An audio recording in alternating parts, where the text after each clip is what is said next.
بسم اللہ الرحمن الرحیم۔ معزز ناظرین، اس وقت جو عالمی منظرنامہ ہے اور فلسطین میں جو کچھ مظلوم مسلمانوں کے ساتھ ہو رہا ہے، اس سے ہر اہل ایمان، ہر صاحب ایمان، بلکہ ہر صاحب دل جس کے سینے میں دل ہے، درد ہے، وہ یقیناً تکلیف میں ہے، دکھ میں ہے کہ مظلوم مسلمانوں کے ساتھ، بچوں کے ساتھ، عورتوں کے ساتھ، بوڑھوں کے ساتھ کس طرح کا ظلم ہو رہا ہے، کس طرح وحشیانہ طریقے سے ان کا قتل عام ہو رہا ہے۔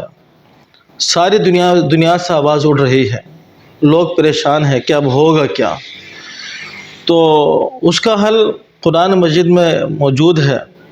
اللہ رب العالمین نے قرآن پاک میں ارشاد فرمایا، وَأَنْتُمُ الْعَالُونَ إِن كُنتُم مُؤْمِنِينَ، اگر تم اہل ایمان ہو، اگر تمہارا ایمان مضبوط ہے تو تم ہی بلند ہو، تم ہی غالب رہو گے۔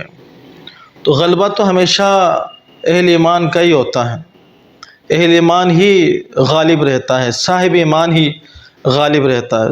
صاحب ایمان مشکلات کو دیکھ کر، تکالیف کو دیکھ کر پریشان نہیں ہوتا، بلکہ وہ صبر و استقلال کا ایک پہاڑ بن جاتا ہے، اور اس کا یقین اللہ رب العالمین کی ذات پر مستحکم ہوتا ہے۔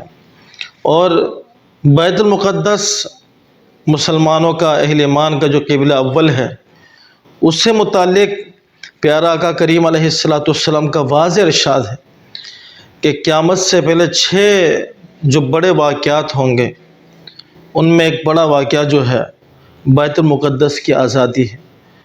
تو جب آقا کریم علیہ السلام نے ارشاد فرما دیا تو ایمان مستحکم رکھیے اور دعا کیجیے، اپنی استعداد کے مطابق سعی کیجیے کہ اللہ رب العالمین قبلہ اول کو آزادی عطا فرمائے، اور مسلمان جہاں بھی ہو غالب رہے، عزت کے ساتھ رہے۔